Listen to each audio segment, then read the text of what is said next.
Botar um slide aí. E aí... Então, a gente vai meio que voltar a 2 componentes que a gente chegou a falar ontem. Coloca como modelo de apresentação, para ficar melhor para a galera. Deixa eu só fechar meu... Não, deixar o microfone aberto mesmo. A gente vai voltar a 2 componentes e vou fazer um breve resumo, porque a gente achou uns vídeos interessantes para mostrar para vocês, deles mesmo. O buzzer, fazer um resumo, né? Porque a Ana chegou falando bastante ontem. Ele tem que emitir um barulho sonoro, ele emite um som quando ele chega ao solo. Então, quando ele está subindo, se mantém no ar e desce, ele não tem que ser emitido, mas quando ele está no chão, depois de ter a sua órbita realizada, é para ele emitir um som. E aí a gente tem um vídeo ali no próximo slide de como é que esse som funcionaria. Calma, deixa eu colocar o som.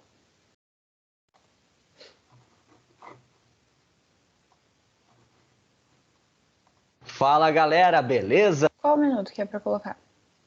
3h50.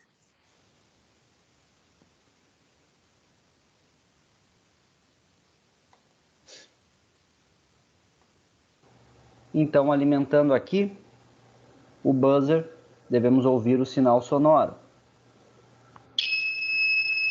Tá aí, ó.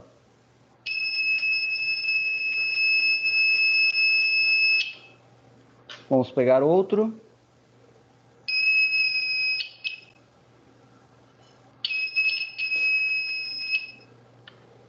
É isso aí, funcionando. Tá bom, então Ana, não pode parar o vídeo.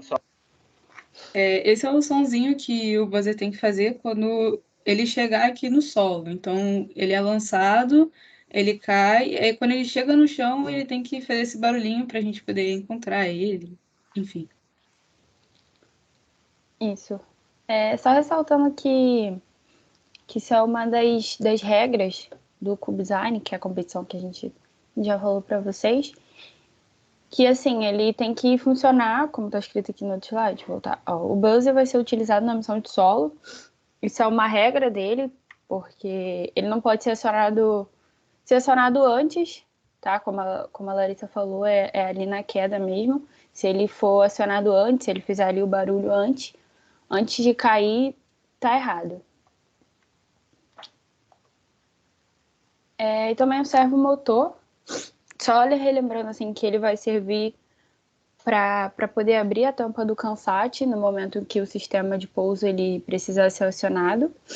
Ele tem uma certa precisão, um passo, então ele vai estar em 0 graus em um determinado período.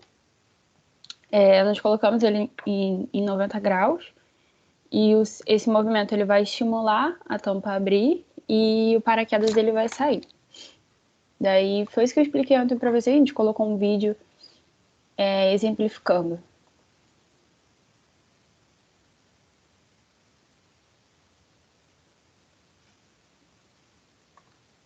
É para colocar o vídeo todo, Larissa? Pode colocar só a parte que ele gira. É mais para frente?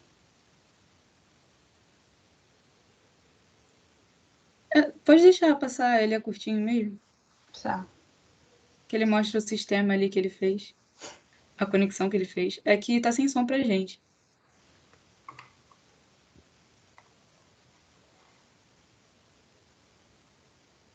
Eu acho que o vídeo é sem som mesmo. Então tá bom. Ali ele clica ali para inicializar e aí começa a rodar o servo-motor.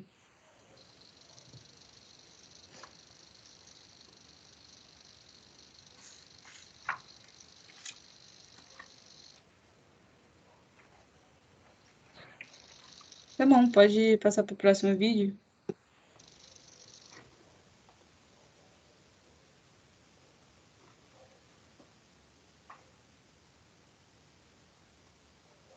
Olá, pessoal. Aqui é a Cida do canal Clique Luna. E hoje Coloca eu tô no aqui 045. bem simples para poder estar ligando o micro servo motor SG no enviar o sinal. Eu já deixei a plaquinha minha Arduino já com o programa carregado já nela. Já conectei também o nosso GND. E aqui o fio branco está conectado na porta 9. Vou ligar agora, então, o volts. Pode deixar, pode deixar. Acho que É que vocês faz já o estão barulhinho dele ligando. ouvindo que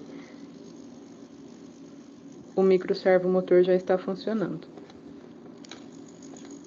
Na minha programação, eu coloquei para girar de 0 a 180.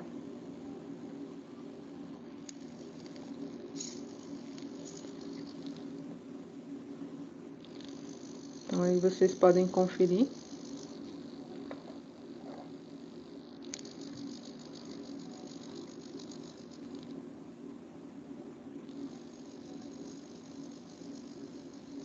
Tá bom, pode parar o vídeo. Acho que deu pra ver bem ele rodando. Sim, a gente colocou o vídeo só para exemplificar, para vocês verem ele como funciona na prática, porque já falei desses dois componentes, mas acabou que a gente encontrou esse vídeo pesquisando sobre os outros componentes e achou interessante colocar. Boa tarde, gente. Desculpa a demora. Então, hoje a gente vai falar sobre os componentes adicionais que a gente adiciona no nosso CANSAT, né? E a gente vai começar falando do BMP-180, né? Ele é um sensor barométrico, né? Que significa que ele lê a pressão atmosférica. E além dele ler a pressão atmosférica, ele é equipado com um sensor que mede e fornece dados da temperatura atmosférica e também da altitude. Assim, a pressão, né, quando o sensor ele verifica a pressão, às vezes costuma variar, né, porque não é precisa, mas funciona, o BMP 180. E quando ele varia a pressão, ele costuma indicar mudanças na temperatura, mas como se fala, mas a altitude, ela normalmente costuma não ter muita variação. Não vou falar que ela precisa totalmente, porque ela não é, mas normalmente não costuma ter variação. E assim, o BMP 180, ele consegue medir a temperatura de 0,0 graus Celsius, né, a 65 graus Celsius. Ele se limita a esse espaço, né, de temperatura. E além disso, vocês estão vendo os 4 pinos aqui, né? Ele possui 4 pinos, como vocês podem ver. Os 4 pinos se chamam, o primeiro, o VCC, tem o GND, tem o SCR e o SDA. E aqui, tá vendo esse metal aqui grande, que é retangular, perto do círculo que tem? Então, ele que é o sensor de pressão, né? E os pequenos costumam ser o de temperatura e de altitude, mas assim, a função real dele é ser o sensor de pressão. E assim, esse sensor, ele apresenta diversas versões no mercado, quando você comprar, se vocês se interessarem em comprar. Tem um que ele tem 2 entradas para 5 volts ou 3 volts. Mas, assim, se você for comprar um com 2 entradas, eu aconselho vocês a não usarem as duas ao mesmo tempo, porque pode danificar o componente. E ele também, ele se comunica pela interface 2C, né? Ele se limita a isso. E para que ele se comunique pela interface 2C, ele necessita usar 2 pinos, né? Como eu mencionei, que é o SCR e o SDA. E assim, para que o sensor funcione corretamente, né, o uso adequado dele, é necessário instalar bibliotecas na área da programação que se encaixem para que o sensor funcione. Sobre a área da programação, a Larissa vai explicar brevemente aqui para vocês mais tarde, então eu não vou me adentrar muito nesse assunto. Então, a gente escolheu o BMP 180, mas eu queria também acrescentar para vocês que existe outro componente que tem as mesmas funcionalidades, né? Só que esse componente, né, que é o BME 280, ele é potencializado. Agora eu vou explicar o porquê ele é mais desenvolvido que o BMP 180. O BME 280, ele possui uma faixa de medição de menos 40 graus Celsius a 85 graus Celsius, né?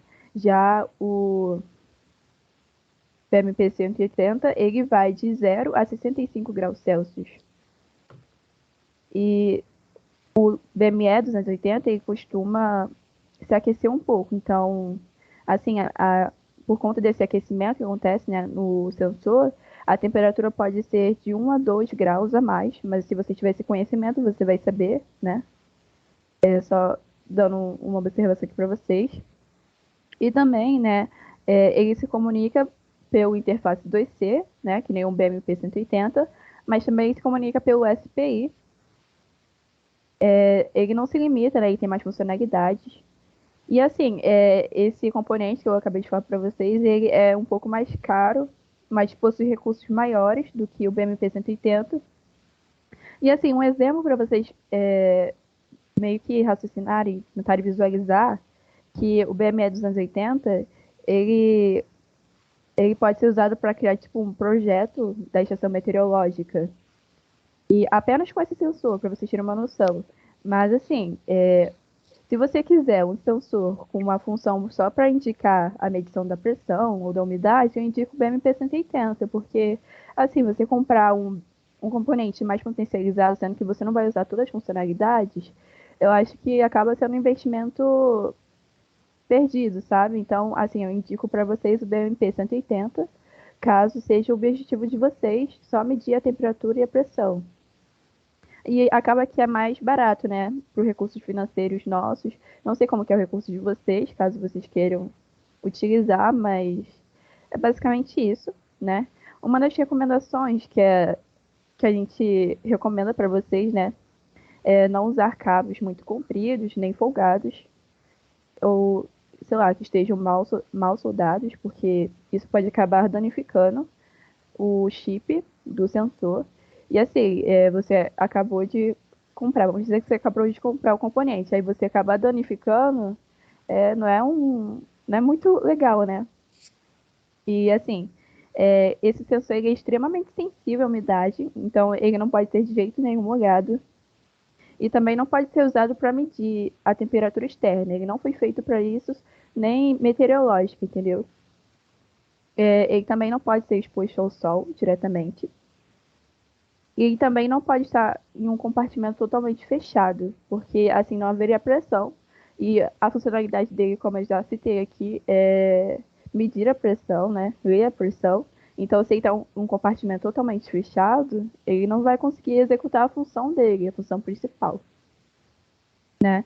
E, assim, eu dou um atento aqui a vocês, quando vocês quiserem comprar os componentes, não só esse, mas eu vou dar em geral, né, os que foram citados ontem, os que vão ser citados hoje, vocês souber, né, onde comprar o componente, né, porque às vezes acaba vindo um falsificado, e assim, é prejuízo para quem for comprar. Então, sempre olhar as recomendações, né, os componentes certinhos, para não perder, né, uma coisa que você investiu, né? Pode passar pelo lado, Ana. Aqui tem um vídeo, né, mais ou menos de como é ele, né? Ana, coloca no 2 e 24, é só para mostrar os dados chegando no monitor serial.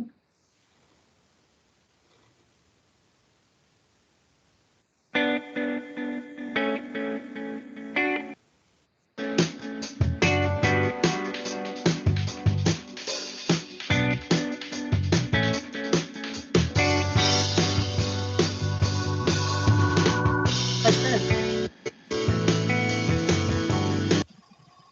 Então, ele faz esse teste do componente, aí no próprio aplicativo do Arduino, onde ele fez a programação, ele abre o monitor serial e vê os dados que o componente emite chegando ali no monitor. É claro que ele colocou direitinho, né, organizado como aparecer no monitor serial, mas aí eu vou explicar um pouco mais para vocês daqui a pouco.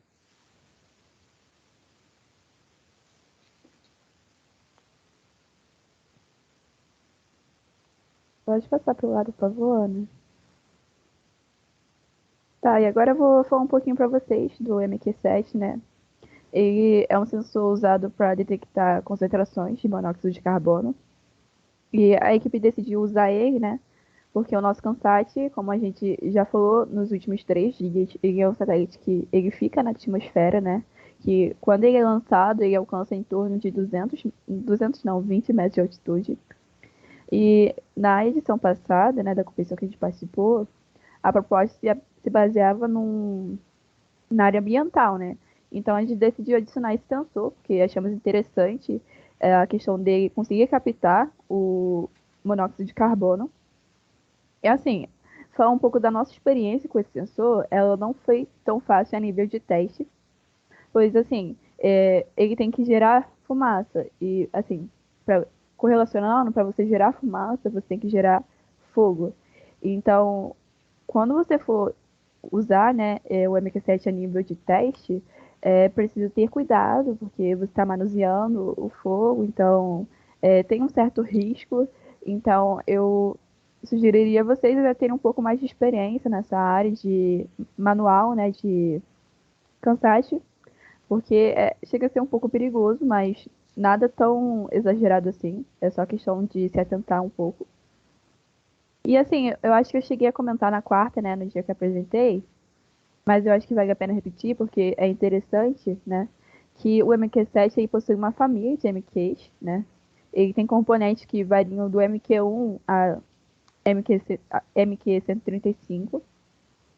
Tanto que a gente chegou a usar o outro MQ, que é o MQ-135, para o nosso Cubicon na Ubsat, mas foi basicamente isso, né? Então, esse componente, ele não se limita a só isso, entendeu? Ele não se limita a ser usado em competições, ele pode ser usado em projetos de iniciação científica, dependendo do objetivo da equipe, né? Da própria pessoa, se for só um indivíduo, né? Utilizando ele. E assim, é interessante falar, já que eu tô falando que ele não se limita só à competição, que ele é muito utilizado em projetos de segurança e automação residencial, né? Então, é para vocês terem atento que nem todos esses componentes a gente se limita a usar só para competição. Eles podem ser usados. Eles são diversos, é amplo. É só você ter criatividade e aí você consegue usar, se você souber manusear, né? Então, deixar a cabeça ter criatividade. Assim, esse sensor é um sensor que ele se encaixou perfeitamente para o nosso protótipo, né, a nível de competição, né? Ele se encaixou perfeitamente para essa função, né? Foi um sensor que foi um adicional, né? Agora vamos passar para o lado, Ana, por favor.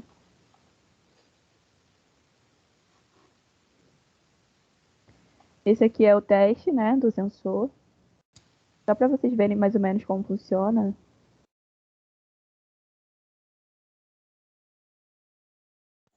Pode colocar Você tá no ouvindo? 016 para passar um pouco. Tá. Tá com som, não? Tá, não. Eu acho que saiu do computador o som.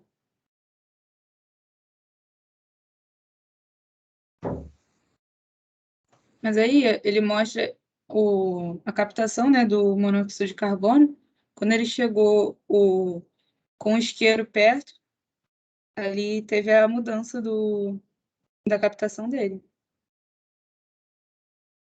Conforme ele chega perto, vai mudando o número ali.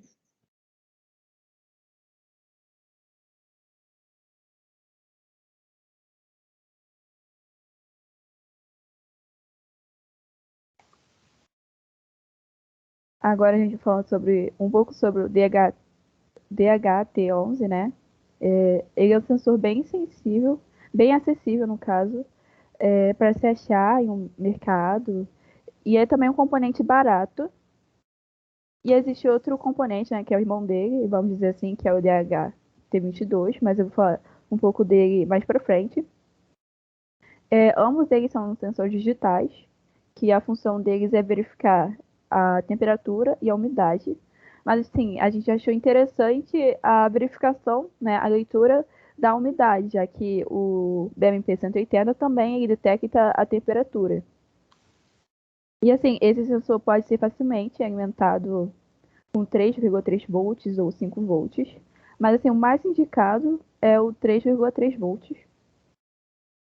Esse sensor no mercado, ele se encontra em duas versões, né? Uma é que tem apenas um módulo, como está aqui na foto, que possui os 4 pinos aqui. E a outra versão é o mesmo módulo, só que a questão é que ele tem uma placa embaixo, né, de circuito castanha, onde se torna visível alguns componentes eletrônicos e apresenta apenas 3 pinos, então tem uma diferença, né? Se vocês forem ver, o outro tem 4, esse aqui tem, e esse que eu acabei de falar para vocês, ele tem 3 pinos. Assim, no interior desse sensor, a gente encontra um termocondutor. Mas, Aline, o que é um termocondutor? Eu vou explicar. É uma resistência, né? Onde o seu valor varia conforme a temperatura. E o termocondutor presente no DHT11 é o tipo NTC, onde ele varia conforme a temperatura for diminuindo, né? Isso acontece devido às variações quando produzidas em pequenas quantidades, né? A variação da umidade. Essas pequenas quantidades elas se transformam, se convertem em grandes variações de resistência, o que acaba sendo que a resistência é facilmente lida. Se eu não me engano, é porque acaba que esses componentes eles não são tão precisos, né? Então, assim, quando eles se convertem na resistência, é mais fácil você ver a variação. E assim, ele também, no interior do componente, ele tem um sensor de umidade. Esse sensor ele funciona com 2 elétrodos, né, e um substrato, que pode ser um material poroso, ou um plástico perfurado, ou um cartão, uma esponja. Pode ser esse o composto desses 3. E ele funciona devido a uma corrente elétrica, né, que passa de um elétrodo para o outro, sendo essa passagem proporcional à umidade em que ele se encontra, né, o substrato, no caso. E isso acontece porque, assim, a água do ar, né, vamos dizer assim, né, ela é uma boa condutora. Então, a corrente elétrica passa facilmente de um elétrodo para o outro. E além disso, né, além de ele ter o termocondutor e o sensor de umidade, ele também tem um microprocessador que é responsável por armazenar armazenar, né, e processar todos os dados obtidos da umidade, da temperatura, né? E assim, agora eu vou falar um pouquinho sobre o DHT-22, que eu tinha falado, né, que o DHT-11 ele tem um irmãozinho. Bom, o DHT-22 ele é bem mais preciso, potencializado, vamos dizer assim, só que acaba que ele é um pouco mais caro. E ele também é um sensor digital, como eu mencionei. E assim, ele possui uma melhor resolução e uma faixa de medição de temperatura e de umidade muito mais ampla. E assim, ele funciona de forma semelhante. Mas o DHT11 você pode solicitar, se eu não me engano, as leituras com um intervalo de 1 segundo. E o DHT22 você só pode solicitar em intervalos de 2 segundos. E pera, entrou uma pessoa aqui. Já liberei já. Ah, tá. Pode passar pro lado, por favor? Então, gente, eu tinha visto esse gráfico, né, que ele pegou o DHT11, o DHT22, o BME dos anos 80, o BMP 180, e aí fez meio que uma análise em outro componente, né, mas eu não citei aqui, então eu não vou falar desses dois. Mas, então, ele faz meio que uma comparação de como que é a precisão da temperatura, a precisão da umidade, falando, mostrando, sabe, como que, qual a diferença entre os dois, realmente, na parte prática.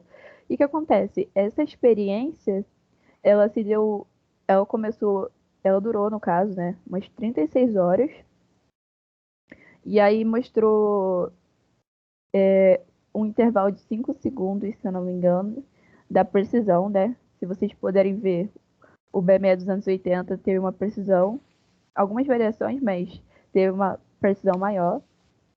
O BMP 180 dá para ver aqui que ele não é tão preciso. Tem o DHT22, que mostra a variação da umidade. E o DHT11, que não é tão preciso, né? Então, assim, o BME 280 e o DHT22, eles são os potencializados, os irmãos mais desenvolvidos. Mas, assim, ambos os componentes, se vocês quiserem usar, eles funcionam. Só que são mais simples e mais acessíveis na área financeira, assim. Então, a gente usou eles porque se tornou bem acessível para nós. E é interessante colocar eles no nosso projeto, que nem a gente desenvolveu. Pode passar para o lado, por favor.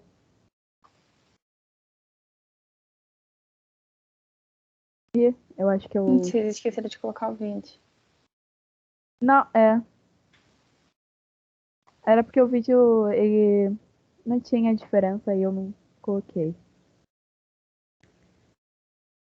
Tá, pode colocar esse aqui, então?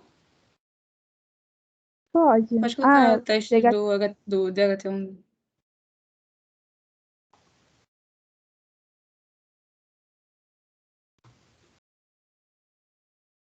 Tá sem som.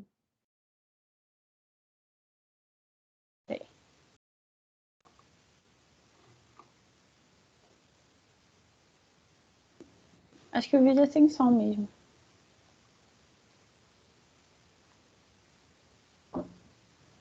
Ele mostra ali a temperatura e acho que a umidade também, né? Pela diferença quando ele chega perto da moeda de R$ 1 e depois quando ele chega perto do fogo. Aí ele mostra essa diferença mesmo.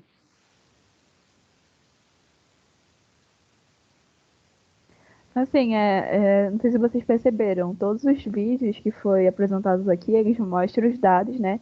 Que os componentes, esses sensores, eles são capazes de armazenar. Então, todo componente que a gente colocou aqui, eles armazenam os dados obtidos a partir dos testes que são apresentados a eles. E depois eles têm que ser capazes de transmitir isso para a biblioteca, né? Que nem eu já falei. E é importante ter uma biblioteca adequada para que o sensor funcione de forma adequada, né, gente? Então, pode passar para o lado, Ana. Agora eu vou falar um pouquinho do LDR, né? Ele é um resistor sensível à luminosidade e ele muda a resistência conforme a luminosidade, né? E assim, a gente decidiu usar ele para cumprir a missão de contagem de relâmpagos, que a gente chegou aqui a mencionar com vocês no Satel, né? Que o nosso Satel deveria ser capaz de contar os relâmpagos que apresentavam para eles. É claro que não seriam relâmpagos mesmo, mas explicando como funcionaria, né? O nosso Satel utilizando o LDR, né? O nosso Kansat ficaria em um equipamento onde não haveria nenhuma incidência de luz. E assim, de repente iam aparecer clarões, né? Não seriam relâmpagos, como mencionei aqui, simulando os relâmpagos, né? Então, o Kansat deveria ser responsável por fazer a contagem de todos os clarões que foram obtidos, que foram apresentados, expostos ao LDR, e armazenar, e depois ser capaz de fornecer os dados. E assim, a gente usou ele, né, no caso do LDR, porque ele é um componente bem menor, bem mais barato e funciona de forma eficiente para o nosso objetivo. E assim, é válido falar que normalmente componentes assim, que são capazes de ler, detectar raios, né, no caso clarões, aqui no Brasil o mercado deles não se encontra com tantas variedades, não é ampla a variedade, né, do componente. Especificamente para essa função, né? O que acaba limitando a questão de tipo a questão das variedades dos componentes, né, com essa função. Assim, não é que não existam nenhum sensor, né, aqui no Brasil. Existe, tanto que eles estão usando LDR.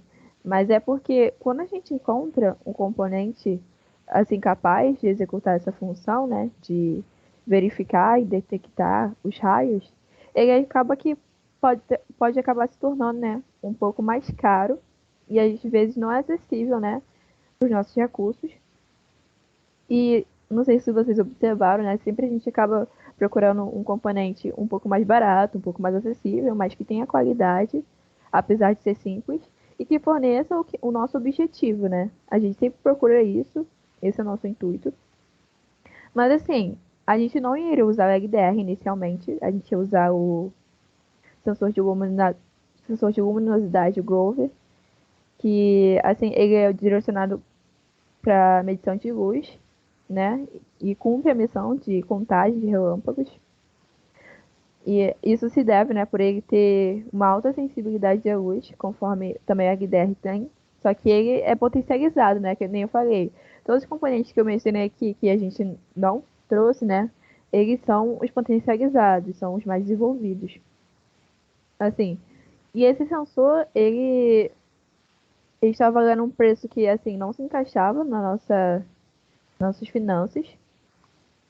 Mas, assim, esse sensor é um sistema, né, que ele utiliza cabos, né, padrão Grover, e conectores de 4 pinos, né? Esse aqui, se vocês forem ver, né, o LDR só tem 2 pinos. E ele simplifica o esquema da conexão e possibilita uma comunicação entre dispositivos com interface tanto para 2C como para UART, né?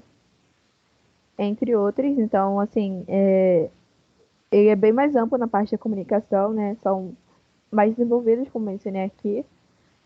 E essa questão, a gente usou esses componentes mais simples, mas como eu citei aqui, eles funcionam, né, para o nosso conceito, tipo, para o nosso objetivo de competição.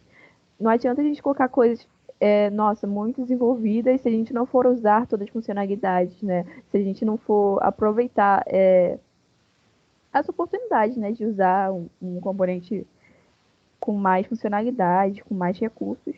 Então, assim, isso depende muito do objetivo do seu projeto. Então, como eu disse, assim, cabe a sua criatividade, né? E o seu recurso financeiro. Pode passar para o lado.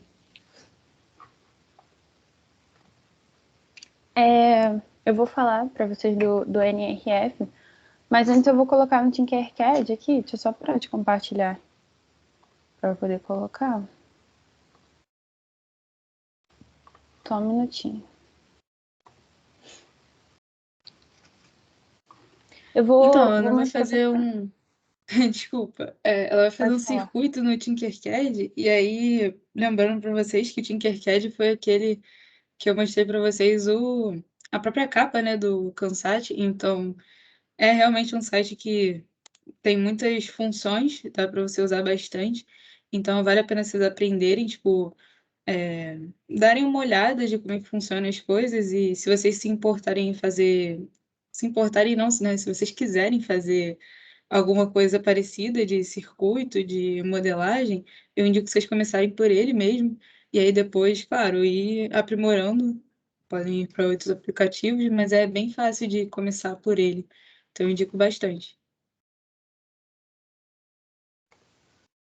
Eu vou compartilhar aqui, vocês falam se estão vendo a minha tela. Dá para ver o Tinkercad?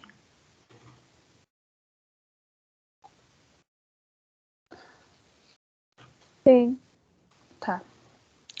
Então, como a Aline falou, ele capta os relâmpagos a partir da incidência de luz solar. Então, o que eu vou fazer aqui? Eu vou colocar um protobô primeiro para poder fazer um circuitinho básico com uma lâmpada para ele poder captar essa luz.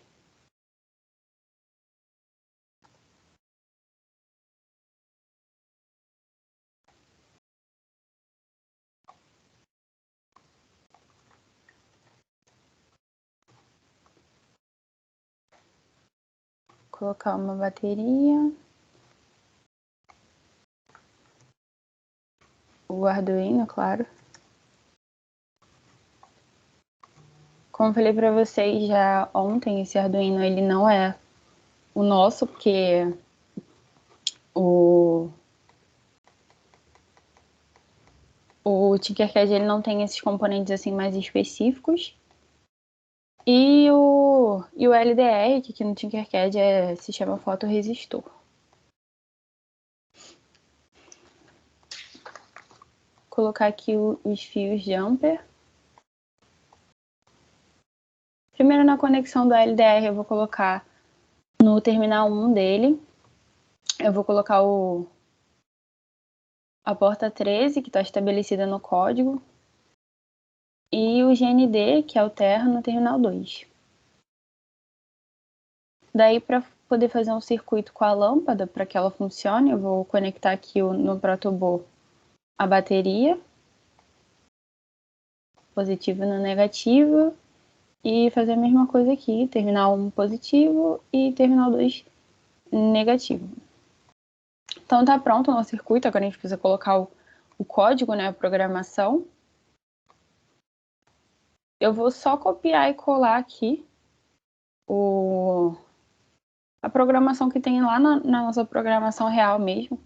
Não vou explicar muito sobre, porque a Larissa ela vai mostrar brevemente lá para vocês, junto com toda a programação e biblioteca dos outros componentes.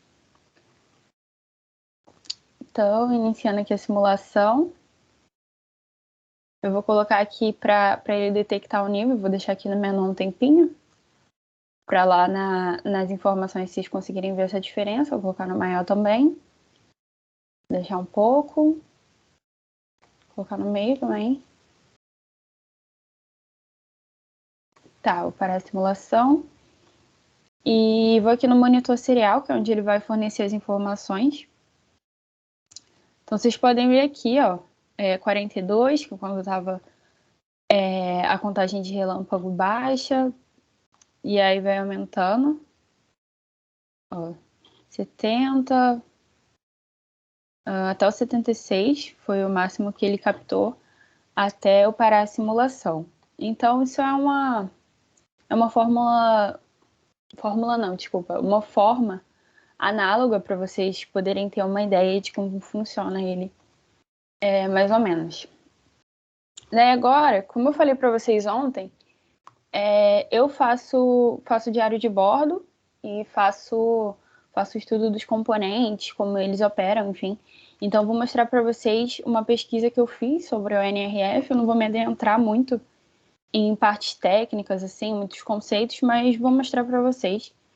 Eu acho que tem que parar de compartilhar de novo para poder colocar no Word.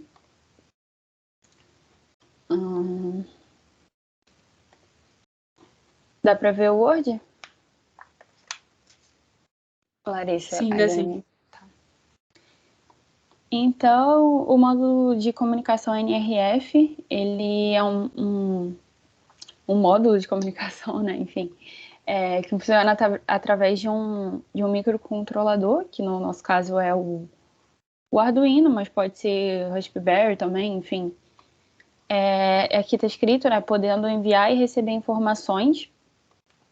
Sobre essa questão, para a gente poder enviar e receber as informações, a gente precisa de dois desse módulo, dois desse componente, enfim, tá? Um que a gente vai estar utilizando ali no solo e outro que vai estar dentro do sistema mesmo, dentro do protótipo, para poder estar fazendo esse intermédio, né? Essa troca de informações. A comunicação dele é wireless, ou seja, é uma comunicação sem fio. E aqui sobre o que está escrito é verificação de erros por CRC. Essa verificação cíclica de redundância é basicamente quando uma mensagem de dados ela entra no componente, ela entra no sistema do componente, e daí recebe um pequeno anexo com um valor de verificação baseado no resto de divisão polinomial do conteúdo. E essa divisão polinomial, não entrando muito em questões matemáticas ali, são algumas funções logarítmicas. São algumas funções logarítmicas. Perdão. No ato da recuperação do dado que entrou no sistema, o cálculo ele é refeito e comparado com um valor gerado anteriormente. Se esses valores eles não forem semelhantes, podem ser aplicadas algumas ações para correção daquele dado e dessa forma evitando aquela chamada corrupção de dados, né, que eles chamam de corrupção de dados. Aqui tem algumas especificações que eu coloquei só para saber mesmo, frequência, tensão de alimentação, sobre o alcance dele é 100 metros, e você pode ter a antena ou não, né, eu coloquei inclusive aqui embaixo a antena integrada, você pode ter ela ou não, e caso você coloque essa antena, a distância dela aumenta por 1 quilômetro, esse alcance. Tem aqui a velocidade SPI, que a Aline, inclusive, abordou em um outro componente. E essa velocidade SPI é uma interface de comunicação serial de 4 fios e é de baixa potência, que é exatamente o que a gente precisa, né, para o CANSAT. E ela é projetada para que os controladores eles possam se comunicar entre eles. Esse barramento ele é full duplex, que permite que o transmissor e o receptor transmitam dados simultaneamente em ambos os sentidos. No nosso caso, essa operação, se for feita em alta velocidade, geralmente ela é impedida pela questão das placas dos PCBs que eu expliquei ontem, que estão separados ali do posicionamento dos componentes em diferentes placas, enfim. Canais é a comunicação máxima dele, no caso é 125, corrente, algumas outras questões mais técnicas. Sobre o funcionamento e essa questão da velocidade que eu acabei de mencionar, a velocidade SPI, ela precisa de 4 pinos padrões, que são esses daqui que estão em parênteses, para que ocorra a comunicação. Então aqui tem as portas obrigatórias que elas devem ser conectadas no Arduino. Aqui tem todas as outras portas, né? São 10 conexões aqui, ó, como está aqui na imagem, essas coloridinhas aqui. Então aqui tem algumas duas portas que eu também não vou citar sobre. Data pipes é uma questão um pouco mais complicada, assim, mas basicamente é o que está escrito no documento. Existem diversos dispositivos, que aqui no caso na imagem vocês podem ver que é como se operassem como transmissor e como receptor. O receptor no caso seria o componente, e o transmissor seria toda qualquer outra coisa que pudesse fazer essa comunicação com o módulo. Então aqui ó, que se comunicam com um dispositivo central que processa os dados de todos os 6. Então, isso quer dizer que ele pode receber, processar dados, enfim, e se comunicar com todos esses 6 transmissores, né, digamos assim. Sobre a modulação, o que é a modulação, né? A modulação ela é a técnica onde as características da portadora, que é o sinal a ser modulado, eles são modificados com a finalidade de transmitir as informações. Essa modulação ela pode ser feita de acordo com uma característica em específico da onda. Então, coloquei até aqui uma imagem. Aqui é a modulação por amplitude, né, o tamanho ali daquela onda senoidal, modulação por frequência e modulação em fase. No caso, aqui é usada nesse módulo a modulação, FSK. Então, aqui está escrito, né? Atribui frequências diferentes para a portadora em função do bit que é transmitido. Existem 2 bits, tá? Então, o bit 0, quando é o bit 0, a portadora ela assume uma frequência correspondente àquele bit, e quando ela assume o bit 1, corresponde à frequência daquele bit. Como está aqui na imagem, essa daqui é FSK, né? A modulação em frequência. Aqui está os dados que são modulados, essa de baixo aqui, e esse aqui é os dados que vão ser transmitidos nessa forma aqui dos bits 0 e 1. Então aqui tem uma imagem aqui, ó, sobre esse processo de modulação. Primeiro tem a informação aqui, né? Ela é modulada, daí ela passa por um canal, pode ser um meio físico, ondas eletromagnéticas, enfim. E aqui ela ocorre a demodulação para que esse sinal aqui, ó, esse sinal, ele vai ser modulado, vai ficar dessa forma, ele vai passar por todo o canal, e aqui ele vai ser demodulado, então ele vai voltar a ser esse segundo aqui, esse segundo sinal que está aqui embaixo para vocês, ele vai voltar a ser esse, para então chegar na recepção. Então aqui está falando um pouco mais da comunicação SPI, protocolo de comunicação síncrono, né? Ou seja, ao mesmo tempo, né, ao vivo, enfim, que usa o conceito de mestre-escravo, um que comanda e o outro que é comandado. Esse conceito não é muito legal, mas é o que é conhecido. Então, o módulo, ele é o escravo, né, o que é comandado, e o Arduino é aquele que é o mestre, né, o que comanda. Aqui tem algumas funções, não vou me adentrar muito. Deixa eu ver se tem algo mais que eu posso falar. Acho que não. Vou passar para vocês pro... Aqui, Ana, deixa eu Oi. só... Vou abrir a câmera aqui rapidinho e depois você coloca o vídeo. Ah, tá. É que eu vou mostrar esse componente, cara, é tão complexo, e eu tenho ele aqui, ele é menor do que o meu dedão. É um negócio tão complexo e olha o tamanhozinho dele, tipo... Enfim, é muito Pequenininho, né? pequenininho, só isso mesmo. Queria mostrar ele. Pequenininho. Isso, tá. Vou voltar a compartilhar aqui no slide.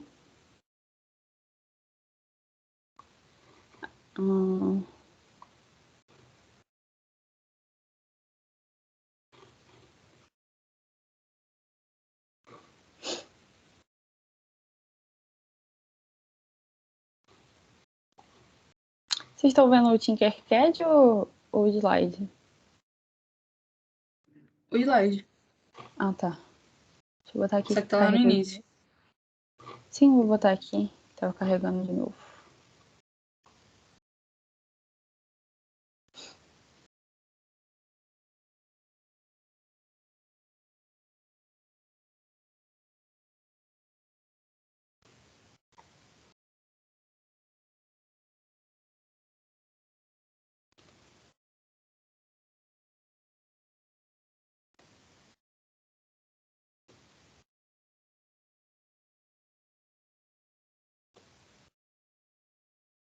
Aqui.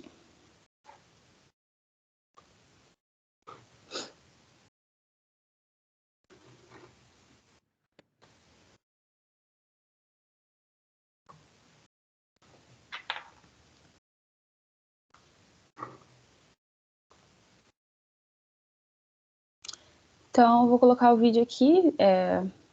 Calma aí. Acho que não precisa colocar o som, não vou colocar o som, não. Pode colocar o som, sim. Pode colocar? Uhum. Tá. Só que lá no 19h50, tá? Uhum.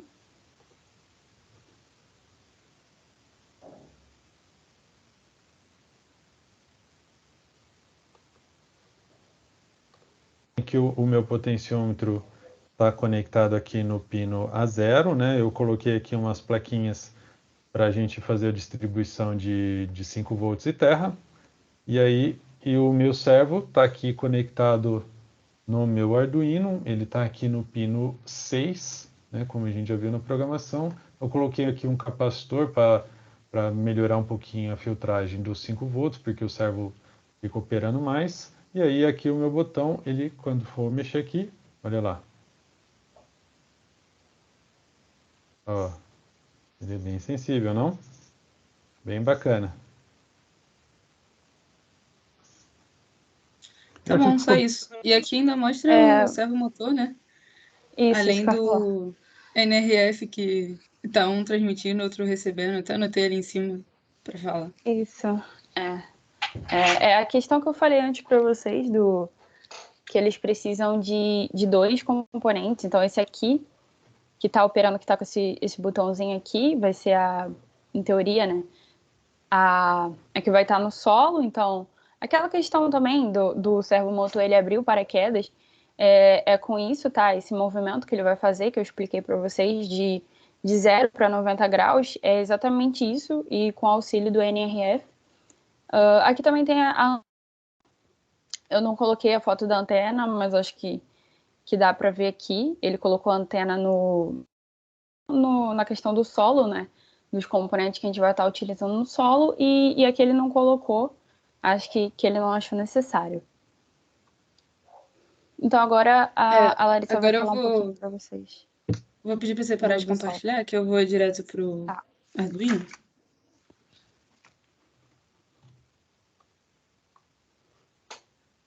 Vê se tá compartilhando para mim. Tá. Beleza. Então, a primeira coisa que eu... Deixa eu até ligar a câmera aqui, que eu esqueci. A primeira coisa que a equipe fez foi, para confeccionar o programa, foi testar as funções de cada componente separado, né? Então, primeiro a gente viu se cada componente estava funcionando, e depois a gente construiu um sketch com todas as partes juntas, que aí foi para a programação. Tipo assim, primeiro da plataforma, né, que talvez alguns não conheçam, essa plataforma aqui é o Arduino, software Arduino 1.8.16, no caso que eu baixei. É uma plataforma de prototipagem eletrônica, e nela podem ser usadas duas linguagens, que é C e C++. Aí no Arduino a gente pode criar objetos, ambientes interativos, e programando nesse aplicativo, o Arduino que você conecta nele, tipo, conecta no computador mesmo, ele pode interagir com outros sistemas, que é o nosso caso. E na nossa programação a gente usou a linguagem C++, que é orientada por objetos, diferente da C, que é por procedimentos. Então, a C++ ela costuma ser uma programação mais flexível mesmo. E ela é bem parecida com aquelas famosas, tipo Java, PHP, C Sharp. Então, se você aprende a linguagem C++, fica bem mais fácil para você aprender outros tipos. E é uma ótima maneira também de você aprender a lógica de programação mesmo.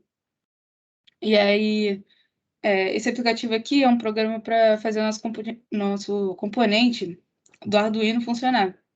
E essa pode ter uma confusão, mas esse software é Arduino e ele coloca o Arduino para funcionar. Então, assim, os nomes são iguais, mas são coisas diferentes. Aí, outra coisa que eu queria falar é que a nossa programação não está 100% pronta, a gente ainda vai adicionar algumas coisas e, enfim, eu vou mostrar para vocês uma coisa que é muito importante antes de vocês rodarem uma programação, que é vocês virem aqui nas ferramentas e vocês selecionarem a placa de vocês, porque o padrão deles é Arduino Uno. E, por exemplo, no nosso caso, a gente usa o Arduino Nano, então a gente teria que selecionar aqui o Arduino Nano antes de passar essa programação direto pro Arduino. Tá, aí a primeira função aqui que a gente tem é a função include. Ela faz a inclusão das bibliotecas que são usadas, aquelas bibliotecas que a gente baixa. E sobre essas bibliotecas que são incluídas, elas são adicionadas porque os componentes em si, eles coletam parâmetros. E só que esses parâmetros não vêm na unidade correta. E essas bibliotecas são as contas feitas de uma forma lógica mesmo pelo computador. E os componentes em si, então, eles não vêm tipo certinho, não vêm os valores certos. E a gente faz esse download da biblioteca para vir o valor mais aproximado mesmo. E essa parte da biblioteca a gente encontra na internet. E um site que a gente usa muito é o GitHub, que eu cheguei a falar ontem, que a gente baixa também para fazer a importação do Fritzing, né, dos componentes para colocar no Fritzing. Então, o GitHub é bastante usado nessa área, né? Para você importar aqui no Arduino, tem que ser em formato ponto, acho que é zip ponto, né? E tem outros locais também na internet, tipo, que você pode baixar. Se você pesquisar, tipo, biblioteca, GPS Neo 6M, aí pode aparecer outros sites, que a gente costuma usar o GitHub, acaba que tem muitos recursos lá dentro, enfim, tem muitas bibliotecas lá. Aí, para você adicionar a biblioteca, você vem aqui em Sketch e incluir biblioteca. Aí você pode adicionar por aqui. Aqui são as bibliotecas que já tem mesmo no Arduino. Você não precisa adicionar essas aqui, porque já vem quando você baixa. Tá. Aí aqui, depois que a gente seleciona as bibliotecas, né, inclui as bibliotecas, que vem toda a lógica dela, né? Para a gente ter os parâmetros reais dos componentes. Inclusive, eu não falei que a gente não faz essa programação de lógica da biblioteca porque ela estaria ocupando espaço. Ela estaria lá só para de uma forma desnecessária, se a gente fosse programar, porque essa biblioteca que a gente coloca, ela fica na memória flash. A memória flash é diferente da memória que a gente usa mesmo na programação, porque a memória flash é um armazenamento para códigos. E essa memória flash faz a gravação e leitura dos dados. Então, ela é uma memória separada e, enfim, nela ficam as bibliotecas. Aí aqui, de cinza, a gente tem um comentário, que é o comentário das bibliotecas mesmo que a gente usou. Deve ter gente que não conhece esse tipo de comentário, mas os comentários não rodam na programação, eles estão ali só para ajudar a gente mesmo. A pessoa tanto que está lendo, quanto eu, quanto vocês, quanto outra pessoa, porque, tipo assim, a nossa equipe é muito grande, né? 4 pessoas, mais o João e a Giovana, que ajudam a gente. Então, como a equipe é muito grande, a gente acaba explicando um para o outro a forma que a gente fez, o que a gente fez ali na programação, por comentários. Então, é ótimo até pela organização também, né?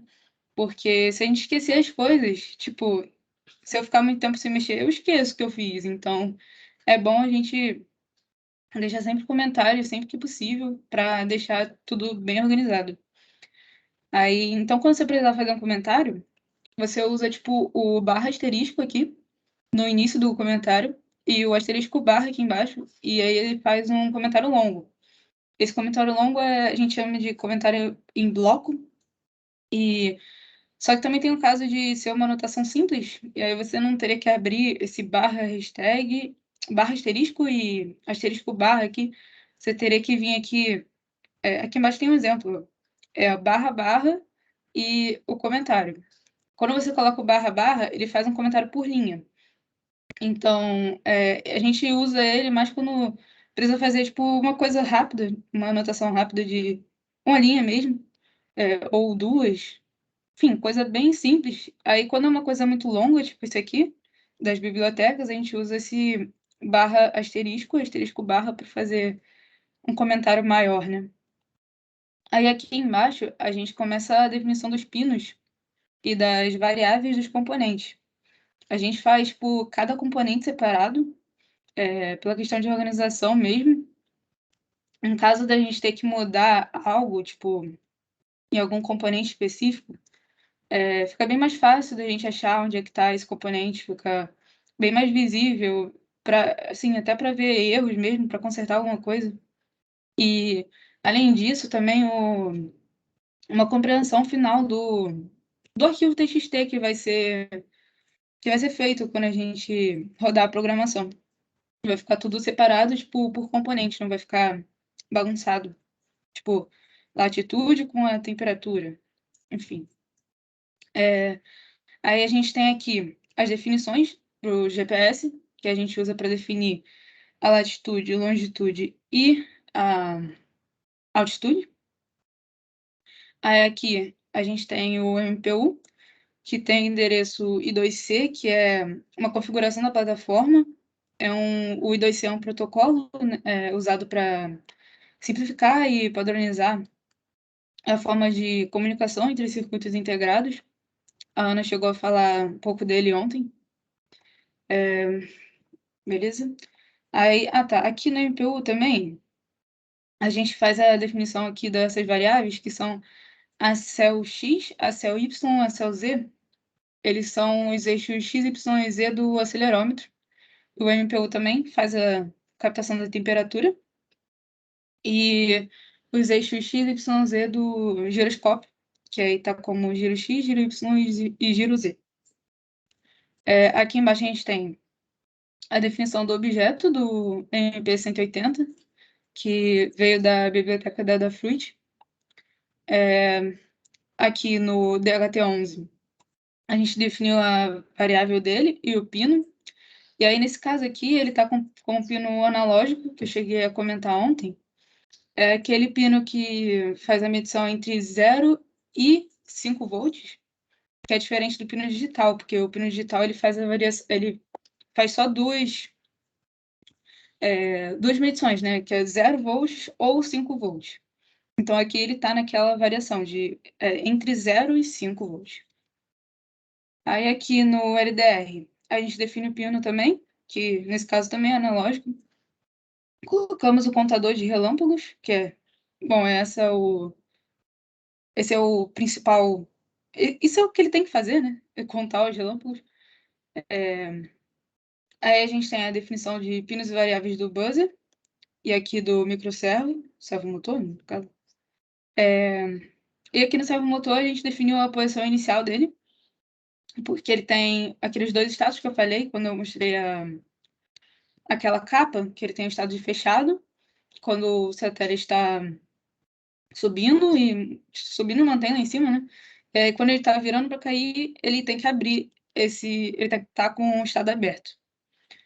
Aí aqui no cartão SD a gente tem a definição do arquivo e da biblioteca que a gente utiliza, e o chip selector, que é o protocolo dele. Aí aqui, no caso, acabou a inicialização. Não. No caso, acabou a definição deles, dos pinos e variáveis, e começa o void setup. E o void setup é uma das linhas que vem prontas quando você abre um arquivo no Arduino.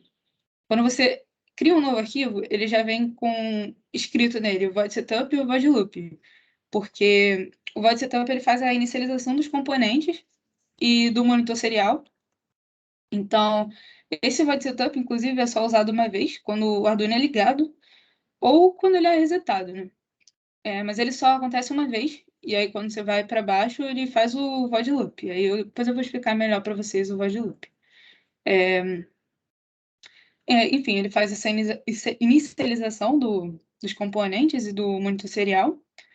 E o monitor serial, quando você clica nessa lupinha aqui, e aí ele aparece aqui embaixo o que você está pedindo para o Arduino fazer, o que você está pedindo para tudo acontecer. Ou você pode vir aqui também em ferramentas, aqui em cima, e aí você vem em monitor serial. Aí tem até um atalho para ele, que é Ctrl Shift M.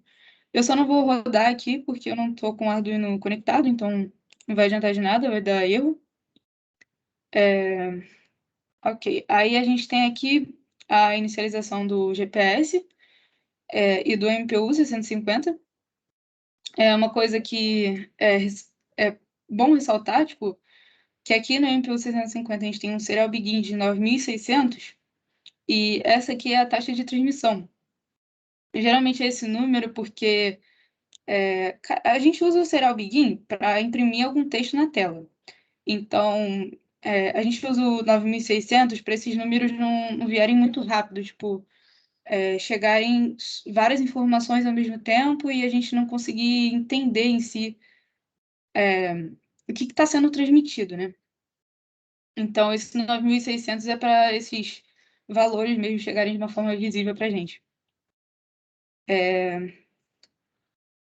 Tá, aí a gente usa o monitor serial para chamar os componentes mesmo, e a maioria desses comandos saem das bibliotecas e das pesquisas que a gente faz, então alguns são muito específicos. Não vale a pena eu falar, porque é preciso, tipo assim, estudar mesmo, pesquisar sobre, para ver, tipo, como é que ele funciona e como que vai utilizar ele. Tinha uma aqui, ó. Essa função F aqui, que eu acho importante falar, lembra memória flash que eu falei, que fica a biblioteca, e fica, tipo, ele lê e armazena dados, ele não faz mais nada. Esse F aqui é para gravar um texto lá na memória flash. Então, é isso, tipo, ele economiza bastante espaço pra gente, foi, tipo, um achado muito bom, porque isso aqui não ocupa espaço, então, na programação real que a gente desenvolve. Mas embaixo eu vou falar um pouco dele de novo, da função F, que eu acho que fica melhor para entender. Aqui temos o DHT11, e aqui temos... essa aqui é a inicialização, né, do DHT11. Aqui a gente tem um comentário, aquele até exemplo do comentário com //, que a gente está usando bastante aqui. Esse comentário é para a gente adicionar o MQ7, que é aquele componente que vai detectar o monóxido de carbono, e a gente deixa esse comentário para ter um espaço mesmo reservado para ele. A gente ainda vai colocar a programação dele. Até no NRF também a gente vai colocar, vai aparecer daqui a pouco. Aqui a gente tem a inicialização do LDR. Essa função aqui do pin mode, que é para dizer que aquele pino que a gente definiu lá em cima é o pino de entrada, input. Essa função pin mode é para o Arduino ficar sabendo tipo, qual pino que a gente está se referindo. E a gente também define nesse pin mode o estado do pino, que é input ou output, de entrada ou saída. E uma coisa que eu estou passando até direto é que é muito importante falar que depois de qualquer instrução que você coloca no Arduino, tem que colocar esse ponto e vírgula, porque para o Arduino tipo, identificar que a gente terminou a instrução que a gente está mandando. Não esqueçam de mandar o ponto e vírgula depois de cada instrução. Aqui no buzzer a gente colocou como output, foi aquele que a gente mostrou o sonzinho no início do mini curso de hoje. Ele só emite o som, ele não captura nenhuma informação. Aí no LDR a gente colocou que ele capta informação, porque ele faz aquela contagem de relâmpagos, né? Enfim, aqui o servomotor e a inicialização dele em 0 graus, porque a gente precisa definir um referencial para ele. O comentário do NRF, e que a gente ainda vai desenvolver ele. O NRF é aquele pequenininho que eu mostrei para vocês. Aqui no void loop é aquela outra linha que chega meio que pronta, né? Que ela vem escrita quando você abre um arquivo no Arduino. Tudo que está dentro dela vai ficar em loop, então fica se repetindo de acordo com a programação que a gente coloca. Então, o void setup ele faz a inicialização dos componentes do monitor serial, e o void loop ele fica repetindo a programação que a gente coloca. Ele fica em loop ele mesmo. O nome é bem... Enfim. Aí, uma coisa que eu queria falar também de outro modelo de organização é que quando a gente coloca essa função aqui, aí a gente abre a função e fecha aqui. Tipo, a gente acaba fechando ela no mesmo linha, assim, e fica mais visível para a gente saber. Por exemplo, aqui embaixo, aqui ela abre a função. E a gente já sabe que aqui ela fecha, porque está na mesma linha. Aqui é outra, e ela fecha aqui. Então, esse modelo é chamado de dentação. É um modelo de organização da estrutura para facilitar mesmo, tipo, para você olhar onde é que está fechando as chaves, para ajudar na leitura do algoritmo. Aí, aqui no início do void loop, a gente tem o LDR, que ele faz essa contagem de relâmpago. Então, esse é um componente que não pode parar. Ele precisa captar os relâmpagos na hora que eles acenderem. Então, a gente acabou encontrando um problema para poder fazer esse componente funcionar, porque o Arduino não dá para a gente uma forma de fazer 2 loops diferentes. Tipo assim, colocar o LDR para fazer um loop, aí fica o LDR contando o relâmpago para sempre, e a gente colocar ao mesmo tempo um loop para os outros componentes, tipo, para o GPS, para LDR, enfim, LDR não, para NRF, Mas, tipo, colocar o LDR para fazer um loop e colocar outro loop ao mesmo tempo. A gente não achou uma forma de fazer isso no próprio Arduino. Então, o que a gente fez foi mesclar as funções. A gente coloca assim, tipo assim, LDR, GPS, LDR de novo, MPU, LDR. Então, a gente vai mesclando o LDR para ele não poder parar essa contagem. Mas assim, o certo para o LDR seria ter um processador só para ele, né? Mas nesse caso a gente teria que ter outro Arduino só para o LDR e a gente não tinha espaço suficiente, né, no Kansas, como vocês viram, é tudo muito pequenininho. Quando o João mostrou, vocês viram que cabe na palma da mão dele. Então, a gente fica realmente com problema de espaço. Então, a gente decidiu fazer assim mesmo, senão até o tamanho de peso também, né, que ele tem no máximo 400 gramas, então poderia atrapalhar também. Então, a gente conseguiu botar para funcionar dessa forma, intercalado, então vai ficar assim mesmo, tá funcionando normalmente, não tem nenhum problema. Então, passando aqui para o GPS, né, o 6M, essas funções aqui vêm direto da biblioteca. Aí aqui, a função que eu queria falar para vocês naquela hora, é essa função F, que grava lá na memória flash, que eu cheguei a falar com vocês, mas é só uma demonstração mesmo que ele só faz a gravação no texto não mutável. Tipo assim, aqui no F, ele vai gravar isso aqui no monitor serial, vai gravar toda essa linha aqui. Só que aqui a gente não usou o F, ele vai ser gravado também, esse SZ, só que esse SZ é uma variável. Então, isso não vai aparecer como SZ lá no arquivo final. Então, a gente não pode usar a função F quando for uma variável. Só quando for, tipo assim, uma coisa que realmente vai aparecer lá no arquivo final. Aí aqui a gente tem a programação do cartão SD, que é para data e hora. Quando a gente colocou essa programação depois do bloco de programação do GPS, ela não deu certo, tipo, ela não gravou o que tinha que gravar para o GPS. Então, a solução que a gente encontrou foi colocar esse bloco do cartão SD dentro do bloco de programação do GPS.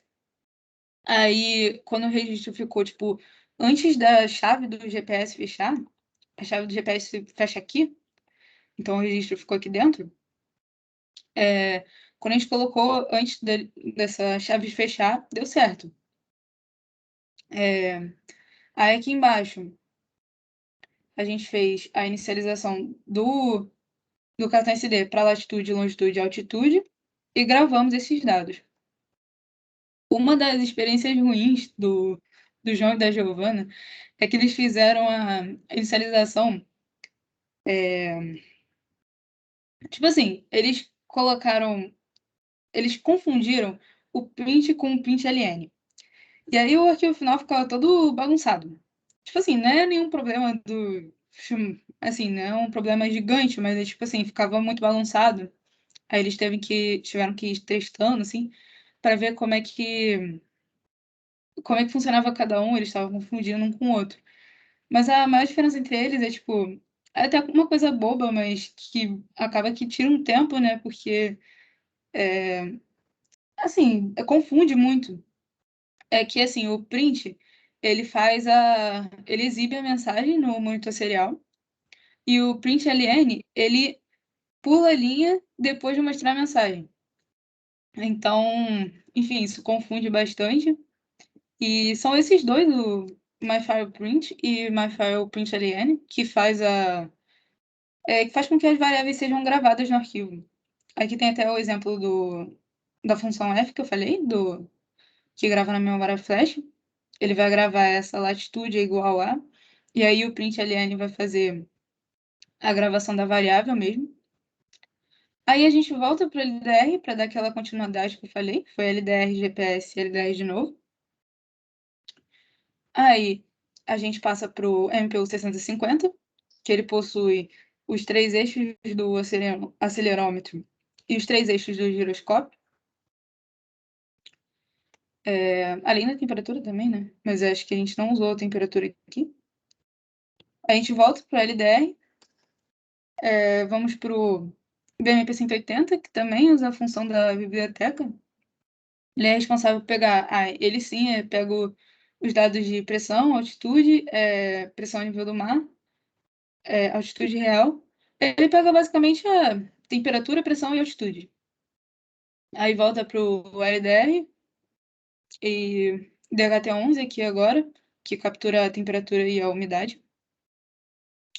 Aí a gente volta para o LDR de novo e aqui a gente deixou o espaço para o MQ7, né, que faz aquela medição do monóxido de carbono. Aqui a gente tem o buzzer, que faz aquela emissão sonora. A gente ainda está adequando a função dele, né? Então não está finalizado, porque ele não está preciso no momento que ele precisa mesmo ser acionado. A ideia é ele apitar só depois da órbita, quando ele estiver no chão, como a Ana falou, que é uma regra da competição, para ele ser acionado só quando ele estiver no chão.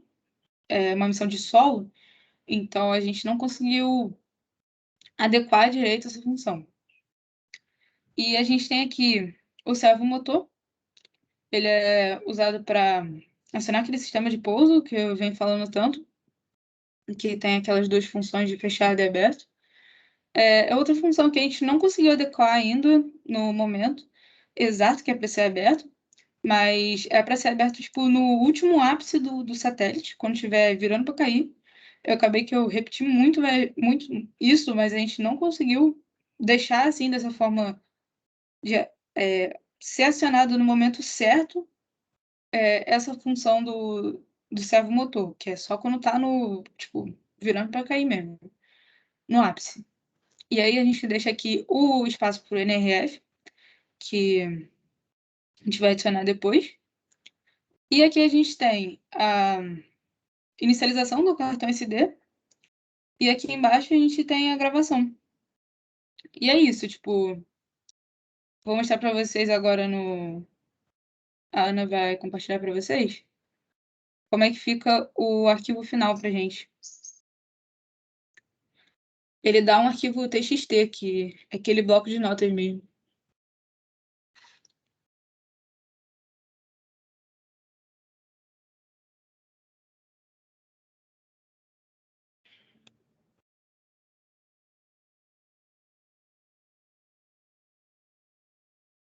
Próximo slide ou esse aqui? Deixa eu falar só um pouquinho desse, então. Esse é meio que um resumo do que a gente fez. Você passou. Tá bom, valeu. A gente usou a linguagem C++, que eu falei lá no início. E um resumo do que a gente fez. A gente adicionou as bibliotecas, definiu os pinos e as variáveis, inicializou os componentes, fez a repetição das funções de cada componente e gravou os dados. Aí, nessa inicialização dos componentes, é onde começa o void setup, e onde faz essa repetição das funções é o void loop. E é isso, pode passar aí. Aí aqui é meio que como vem pra gente os dados finais. Ele começa, se eu puder mostrar ali no data e hora, consegue ver? Né? A partir da data e hora? Isso, é a partir daí que saia, tipo assim, tem um loop. Começa tudo na data e hora, e esse que está em cima da data e hora é o meio que o término do outro loop que ele estava fazendo. Aí, esse é o teste feito no dia 30 de abril do ano passado.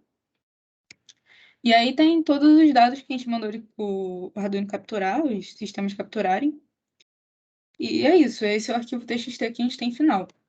Como vocês podem ver, tá bem, tipo, arrumadinho, né? Aquela função F da memória flash ajudou bastante também. E ela faz por exemplo, aqueles tracinhos, tracejados ali, né? Aquela linha tracejada, foi usada por aquela função F que eu mostrei para vocês, que tava vários tracinhos. Aí deixar visível para vocês como é que fica a nossa programação.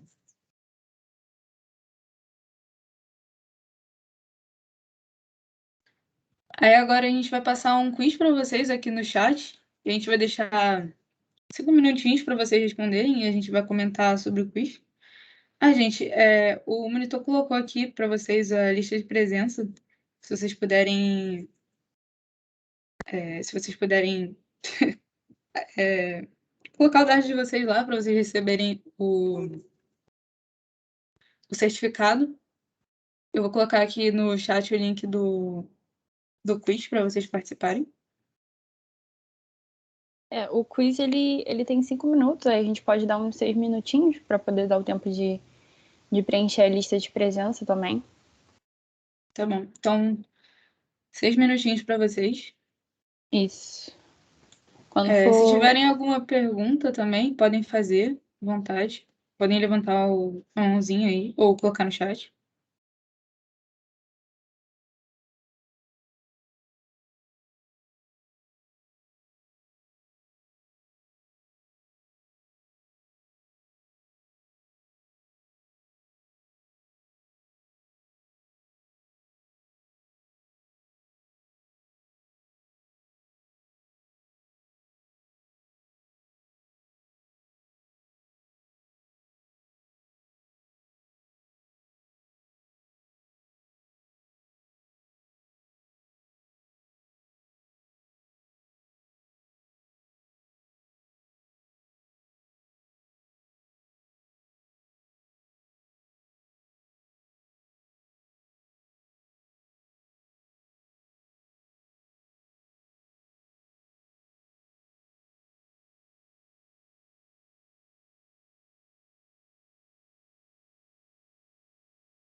Oi, gente, 2 minutinhos para vocês responderem o quiz.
Acho que a gente já pode começar a comentar, né?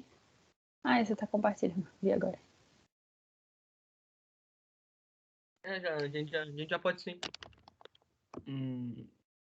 Então tá.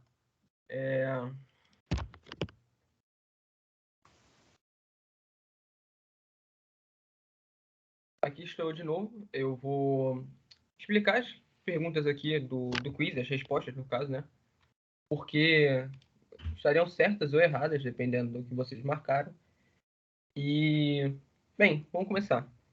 A primeira pergunta seria sobre o componente que vai fazer parte do sistema de sensoriamento.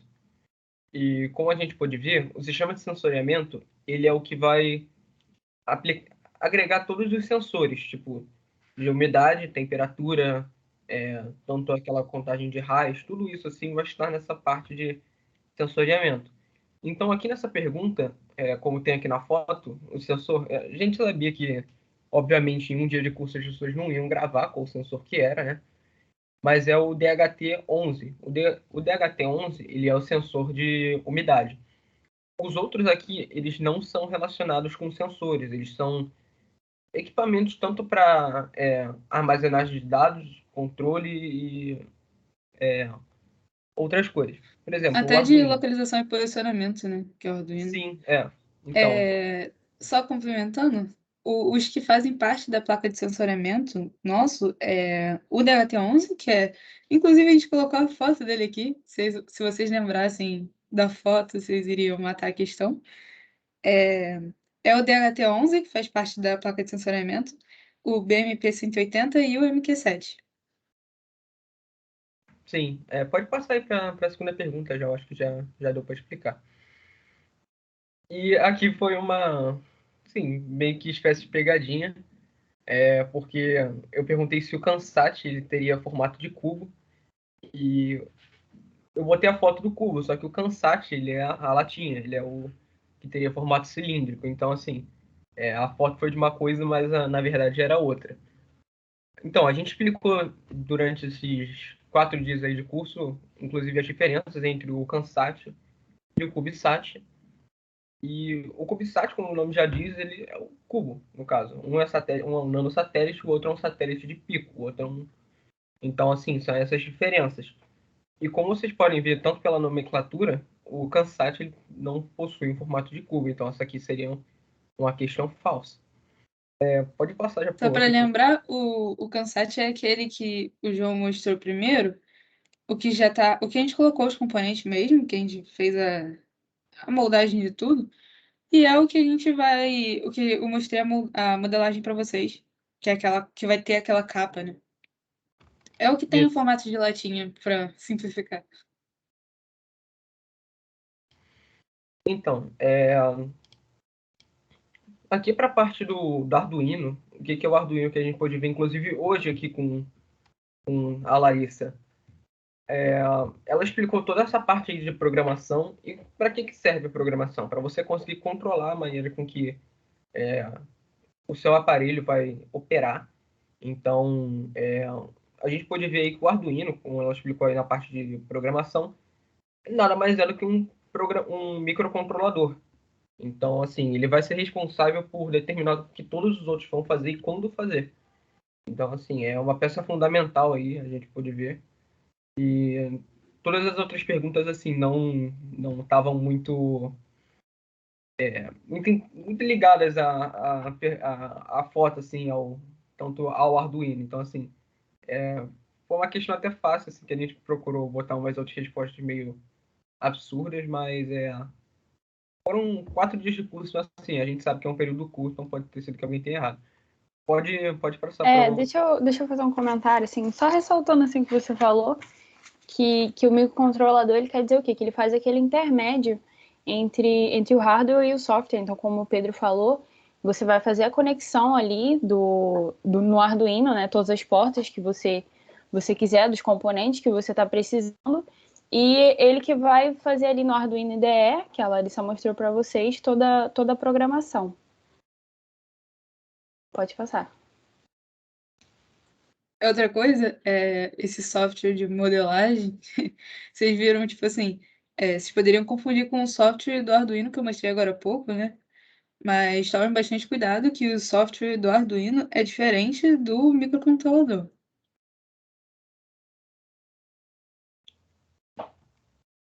Bem, aqui é o que é que é PCB.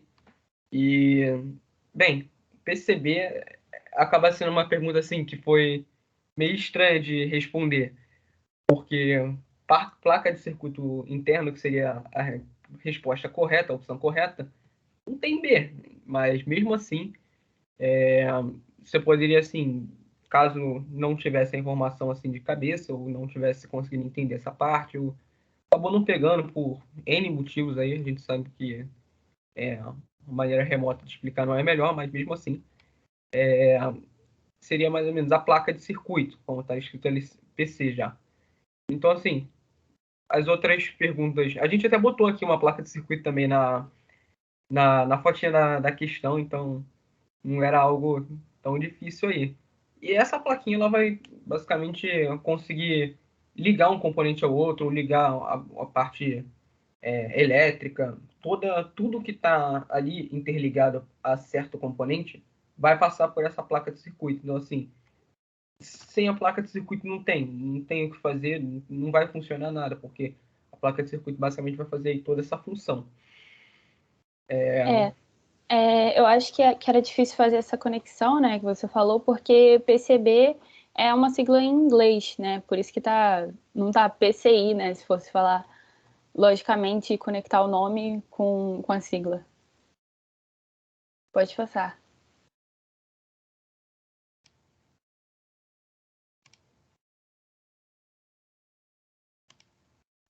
Bem, e por último aqui, né, nós temos a parte de localização e posicionamento. E eu chuto que talvez seja a questão mais fácil. Assim, você poderia matar ela a partir de GPS, localização e posicionamento. Não precisaria nem saber o que seria o outro componente. Porque, como vocês sabem, alguns de vocês devem saber, o GPS significa Sistema de Posicionamento Global. A sigla, novamente, está em inglês, porque né, a língua aqui é dominante. Então, o GPS, assim, basicamente acaba matando toda essa questão aí da pergunta de localização, posicionamento, que a gente sabe qual o principal uso, né, de um GPS. Então, não tinha muito mistério. Assim,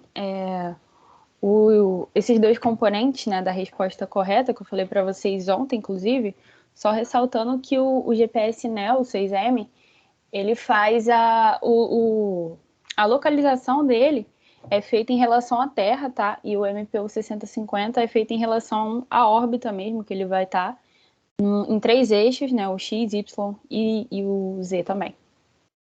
Acho que a gente pode passar Então, um outro, os né? eixos, e Ah, pode rapidinho, falar. só os eixos do MPU 6050 são 6, né? Porque são os eixos X, Y, Z do acelerômetro e os eixos X, Y, Z Do giroscópio. do giroscópio. Isso, obrigada, Ana. Vamos passar o outro formulário? Ah, pode ser. A gente ainda tem um tempinho aí, o curso está marcado pelo menos até 3 horas. Pode passar o próximo. Então você vai mandar o link? Ah, tanto faz quem for mandar. Ah, eu posso mandar aqui, que eu tô com o WhatsApp Ok. aberto. Ah, que alguém mandou uma mensagem no chat.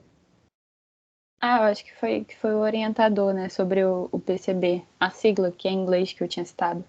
Ah, tá. Eu vou mandar agora pra vocês aqui no chat. A gente pode dar uns 5 minutos no máximo, né? Até porque as perguntas não são perguntas muito elaboradas, que nem essas, vocês mesma simples, né, no caso. Aí depois a gente fala um pouquinho delas. Então tá aí nos forms as perguntas já, para quem quiser fazer. Lembrando que nenhum desses aqui é obrigatório, se não fazer, não ganha certificado, nada do tipo. É só para vocês, assim, conseguirem saber se vocês conseguiram fixar o conteúdo assim, que a gente tentou passar para vocês no curso aí, para saber se vocês conseguiram de fato assim, assimilar alguma coisa com o conteúdo. Então, Dar uma testada nos conhecimentos. testar aí o que deu para aprender. Então, façam aí Então, por fazer. 14 não, 2h47 a gente volta, então.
Então, acho que a gente já pode corrigir o outro, né? Vou compartilhar aqui a tela para vocês. Deixa eu abrir minha câmera.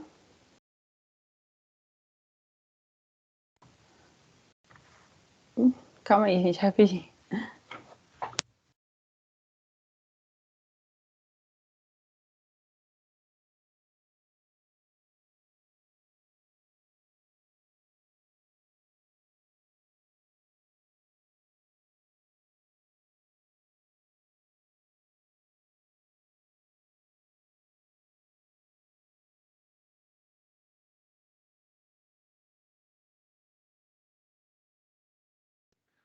Gente, problemas técnicos rapidinho. Mas enquanto isso, não esqueçam também da lista de presença, tá? Eu posso compartilhar aqui, se vocês quiserem. Ah, não, Não, voltou? foi problema. Tava por causa da câmera. Ah, tá. Enfim, deixa eu... Pronto.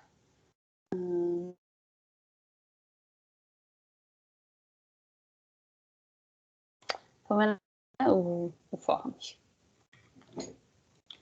Então, vamos lá. Primeira pergunta. Qual componente está na... Inclusive, quando o Pedro estava comentando aí sobre as respostas, eu falei aqui que o Arduino, ele era quem conectava, né? Fazia aquele intermédio entre o hardware e o software. Então, quem prestou atenção com certeza acertou. A resposta certa era Arduino.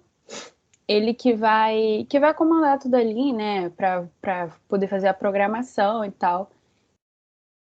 É isso, acho que pode passar para a próxima pergunta. Vocês querem comentar alguma coisa? Acho que essa não era tão difícil, Eu não. só ia falar aqui, né, que eu tô vendo aqui as respostas, né? Eu acho que 7 de 9 respostas eles responderam Arduino, então o pessoal tá sabendo. Que bom. Assim, esse Forms aí foi um pouco mais difícil que o Kahoot, porque ele abordou mais mesmo os sistemas, mais a parte dos subsistemas. E o Kahoot abordava assim, meio que de forma geral, então aí é uma parte um pouco mais focada assim, um pouco mais técnica. Então aí a gente até entende assim, que algumas pessoas estão erradas.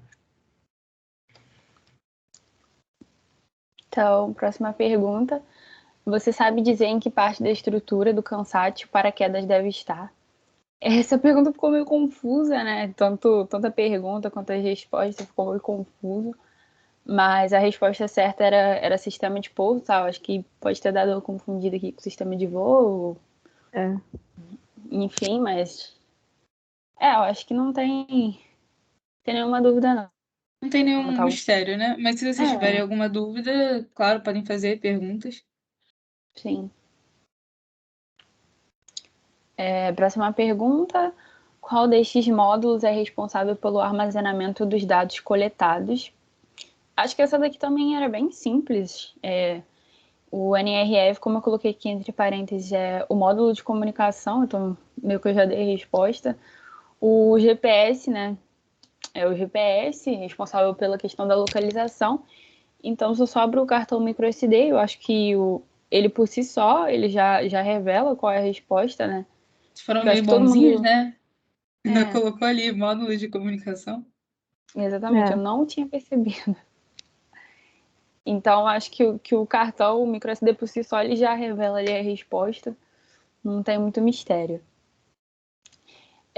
Qual componente tem como função executar a contagem de relâmpagos? Então, a gente mostrou, acho que um vídeo para vocês. Eu mostrei ele no Tinkercad também, com a lâmpada, o Arduino, o protoboard, enfim. E a Alina também falou muito bem sobre o LDR. Né? Eu acho que não tem muita coisa para falar a mais disso. Vocês querem comentar alguma coisa? Acho que não. Não. É que a gente acaba que repete bastante que ele capta essas incidências luminosas, né? Isso. Tem muito o que comentar. E qual destes componentes faz parte da placa de sensoriamento? Pedro, você quer falar sobre? Essa aqui eu posso falar assim. Então, a gente viu aí, inclusive no último, assim, no Kahoot aí que a gente passou, no formulário, assim, é que, bem, dessas aqui só teria uma pergunta, uma resposta possível. Então, o MQ, como a gente falou, ele seria esse sensor, assim, de gás, de CO2. Foi apresentado aí no curso que a gente iria usar o MQ-185, porque ele seria o recomendado assim para a gente conseguir captar essas informações de CO2, que seria o objetivo do nosso CANSAT. Então, assim, o GPS a gente pode ver que ele não faz muito essa parte de sensor, ele não vai conseguir identificar alguma coisa no ar. O MPU também, ele faz parte da placa de controle, então são perguntas assim que só por eliminação você conseguiria tirar. Então a resposta aí seria MQ-185, não tem muito mistério. Eu espero que as pessoas aí tenham ido bem, né? Eu ainda não olhei as respostas, como é que foi. Isso. Eu acho que tem mais alguma coisa, ô Larissa, que a gente ia falar nos Ana, slides? só volta pro slide. Tá. Eu acho que eu tô com. Eu não sei se tá aparecendo o Teams. Tá aparecendo o Teams? Não. Tá aparecendo formas. Só. Ah, então tem que compartilhar de novo.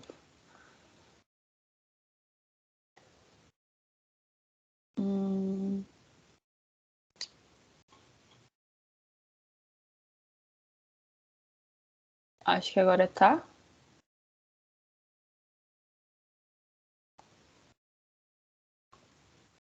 Tá carregando.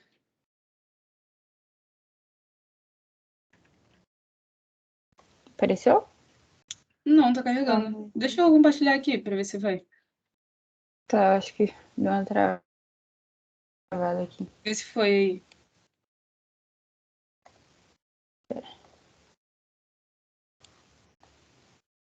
Oi?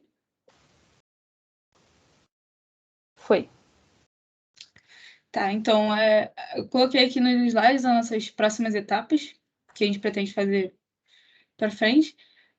Confeccionar essa estrutura externa que eu mostrei para vocês lá no Tinkercad, que a gente fez aquele modelo inicial, né? E confeccionar o paraquedas, que a gente ainda não conseguiu começar, a pandemia, então piorou, tipo, a gente não consegue mesmo fazer isso em casa agora. Mas a gente pretende, no futuro próximo, estar podendo fazer, né? Adicionar esse sistema de comunicação simultânea. Esse sistema é o NRF, né? Aquele pequenininho que eu mostrei para vocês. E aí a gente poderia pegar aqui no solo mesmo o que o Arduino tá, tipo assim, os dados que estão sendo enviados e a gente conseguir pegar ele daqui do solo mesmo. Fazer os testes, né? Que acabou que a gente não conseguiu fazer testes com o nosso ConSat.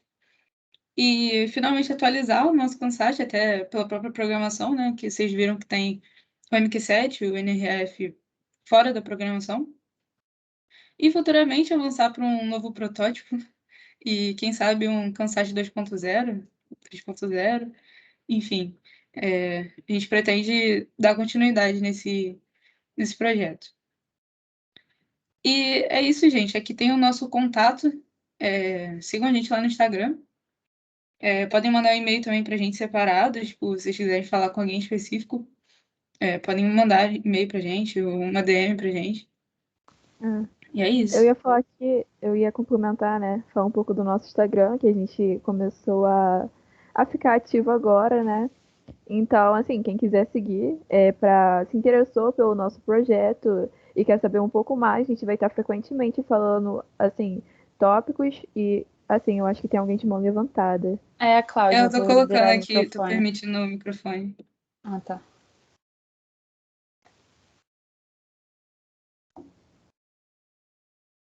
Acho que foi. Podem concluir, gente, pode concluir, depois eu falo. Ah, tá, tudo bem. Não, acho que é isso. Agradecer a presença de todo mundo, né? Por mais que não pareça, a presença de vocês foi muito importante. Nesse ano que a gente está na pandemia, né? A gente passou por muitas dificuldades aí para poder conseguir estar entregando um conteúdo bom para vocês.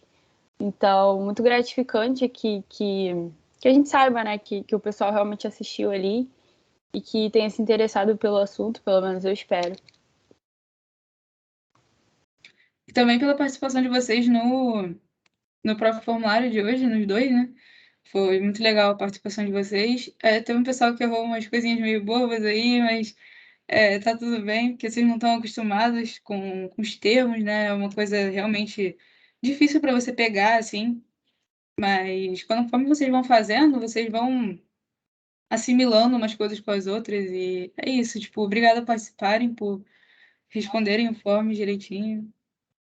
Muito legal pra gente. Pode falar, Cláudia. Oi, se vocês puderem habilitar minha câmera, agradeço também. Ah, tá.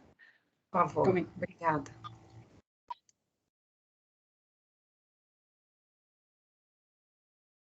Pronto. Tá ótimo. Obrigada. Para aparecer aqui junto com vocês, né? Tem uma equipe tão boa aqui. Deu um show essa semana. Estou aqui para agradecer a vocês, principalmente, tá? Parabéns, dar parabéns aí para o grupo que levou o curso aí e o projeto com muita seriedade, muita vontade e chegaram onde chegaram. Então, parabéns aí primeiro para vocês. Agradecer a todos aí, é muito bom ver colegas e alunos aí no grupo, né, interessados pelo projeto. Bom saber que todos participaram aí do quiz, teve grande participação. Agradecer também ao projeto ao Cefet, né, pelos projetos de extensão, o PBXT e o PIBIC também, o apoio e bolsa para vocês. Agradecer no geral e parabenizar principalmente vocês. E agradecer ao professor Pimenta também por todo o É que suporte hoje e ele não pôde apoio, estar né? aqui, mas ajudou Ele a não gente pode estar aqui bastante. hoje, mas eu falo em nosso nome aqui, eu e ele. Posso dizer que a gente está muito orgulhoso de todos vocês, de todos os 4, mais os 2, né? Que sempre estiveram aí com a gente, João e Giovana O também. João e o Giovanni. Agradecê-los também pelo apoio e por estão passando o bastão aí muito bem passado, que a gente já viu vocês. Então, agradecer a todos, obrigada pela presença e obrigada a todos vocês. Podem encerrar vocês, eu só queria agradecer mesmo, principalmente a Deixa eu só vocês. fazer. Cláudia, fica com a câmera ligada que eu vou fazer um bumerangue com a gente para postar lá no Instagram. Sigam a gente lá, galera. Vai, fala 3, 1, 2, 2, 3 e 1. já, vai. Tá bom, vai. 3, 2, 1 e. Foi, gente. A Aline, para mim, Lembrar- aqui só está aparecendo a boca da Aline. Não sei se para vocês está É porque ela tá É. no telefone, aí tem que ajustar no quadro.